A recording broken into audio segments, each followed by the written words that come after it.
Hello dears, ನಮ್ಮ Pondicherry visit ಮುಗಿಸ್ಕೊಂಡು ನಾವೀಗ ಮಹಾಬಲಿಪುರಂ ಕಡೆಗೆ ಹೋಗ್ತಾಯಿದ್ವಿ.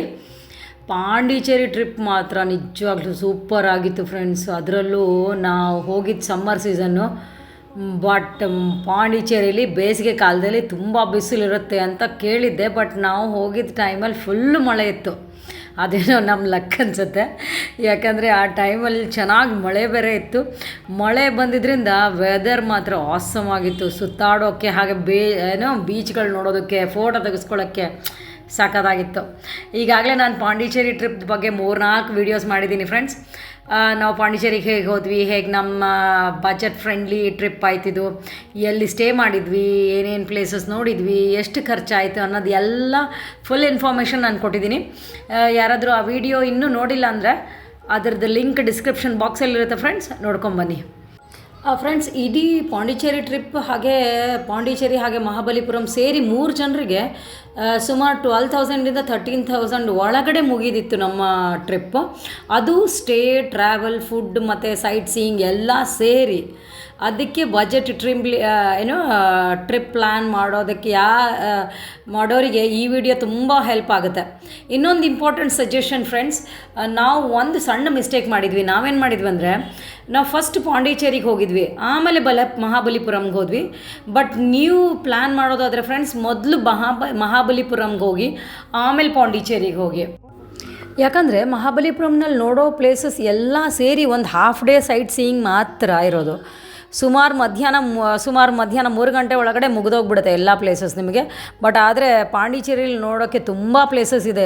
ಬೀಚ್ ಇದೆ, cafes, churches, streets, boating, shopping ಸುಮಾರಿದೆ ಫ್ರೆಂಡ್ಸ್. ಸುಮಾರು ಆ್ಯಕ್ಟಿವಿಟೀಸ್ ಇದೆ. ಅದಕ್ಕೋಸ್ಕರ ನಾನು ಹೇಳ್ತಾ ಇರೋದು, ಅದಕ್ಕಾಗಿ ನೀವು ಮೊದಲು ಮಹಾಬಲಿಪುರಂಗೆ ಹೋಗಿ ಅಲ್ಲಿ ಹಾಫ್ ಡೇ ಮುಗಿಸ್ಕೊಂಡು ಅಲ್ಲಿಂದ ನೀವು ಪಾಂಡಿಚೇರಿಗೆ ಪ್ಲ್ಯಾನ್ ಮಾಡಿ ನಿಮ್ಮದು ಕರೆಕ್ಟಾಗಿ ಪ್ಲ್ಯಾನ್ ಆಗುತ್ತೆ. ನಮ್ಮ ಥರ ಫಾಸ್ಟ್ ಪಾಂಡಿಚೇರಿಗೆ ಹೋಗಿ ನಂತರ ಮಹಾಬಲಿಪುರಂಗೆ ಇಟ್ಕೊಳಕ್ಕೆ ಹೋಗಬೇಡಿ. ನಾನು ಹೇಳಿದಾಗ ನೀವು ಇದೇ ಆರ್ಡರಲ್ಲಿ ಹೋದರೆ ನಿಮಗೆ ಟೈಮ್ ಕೂಡ ಸೇವ್ ಆಗುತ್ತೆ. ಫ್ರೆಂಡ್ಸ್, ನಾವಿವಾಗ ಮಹಾಬಲಿಪುರಂಗೆ ರೀಚ್ ಆದ್ವಿ. ಪಾಂಡಿಚೇರಿಯಿಂದ ಮಹಾಬಲಿಪುರಂ ಸುಮಾರು ಒಂದು 100 ಕಿಲೋಮೀಟರ್ಸ್ ಇದೆ.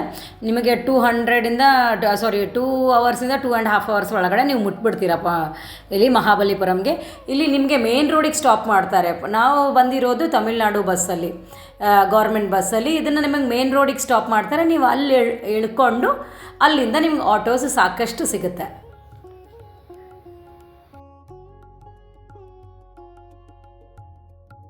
ಫ್ರೆಂಡ್ಸ್, ಒಂದು ನಿಮಗೆ ಸಲಹೆ ಅಂದರೆ ಸಜೆಷನ್ ಕೊಡೋಕ್ಕೆ ಇಷ್ಟಪಡ್ತೀನಿ.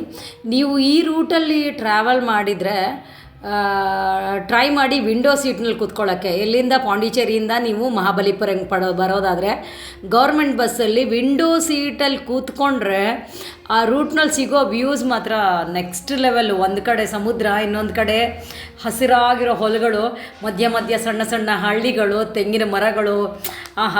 ಜರ್ನಿ ಮಾತ್ರ ಅಂದರೆ ಇದೇ ಅನ್ನೋ ಒಂದು ಜರ್ನಿನೇ ಸೂಪರಾಗಿತ್ತದು. ಕಿಟಕಿ ಪಕ್ಕ ಕೂತ್ಕೊಂಡು ಆ ದೃಶ್ಯ ನೋಡಿ ಎಂಜಾಯ್ ಮಾಡೋದಿದೆಯಲ್ಲ ಫ್ರೆಂಡ್ಸ್, ಆ ಟೈಮ್ ಹೆಂಗೆ ಕಳೆಯುತ್ತೆ ಅಂತಲೇ ಗೊತ್ತಾಗಲ್ಲ. ಹೀಗೆ ನಾವು ಬ್ಯೂಟಿಫುಲ್ ನ್ಯೂಸ್ ನೋಡ್ಕೊಂಡು ಮಹಾಬಲಿಪುರಂ ತಲುಪಿದ್ದೀವಿ ಇವಾಗ. ನನ್ನ ನೆಕ್ಸ್ಟ್ ವಿಡಿಯೋದಲ್ಲಿ ಮಹಾಬಲಿಪುರಮಲ್ಲಿ ಏನೇನಿದೆ, ಏನೇನು ಹೆರಿಟೇಜ್ ಪ್ಲೇಸಸ್ ಇವೆ, ಮಾನ್ಯುಮೆಂಟ್ಸ್ ಇವೆ, ಎಲ್ಲನೂ ನಾನು ನಿಮ್ಗೆ ನೆಕ್ಸ್ಟ್ ವಿಡಿಯೋದಲ್ಲಿ ತೋರಿಸ್ತೀನಿ. ಈ ವಿಡಿಯೋ ನಿಮ್ಗೇನಾದರೂ ಲೈಕ್ ಆಗಿದರೆ ಪ್ಲೀಸ್ ಶೇರ್ ಮಾಡಿ ಆ್ಯಂಡ್ ಸಬ್ಸ್ಕ್ರೈಬ್ ಮಾಡ್ಕೊಂಡು ನೋಡಿ ಫ್ರೆಂಡ್ಸ್. ನಿಮ್ಮದು ಒಂದು ಸಬ್ಸ್ಕ್ರೈಬ್ ನಮಗೆ ತುಂಬ ಮೋಟಿವೇಶನ್ ಕೊಡುತ್ತೆ. Okay, thank you friends. ನಾನು ನೆಕ್ಸ್ಟ್ ವಿಡಿಯೋದಲ್ಲಿ ನಿಮ್ಮನ್ನು ಮೀಟ್ ಮಾಡ್ತೀನಿ. Thank you, bye.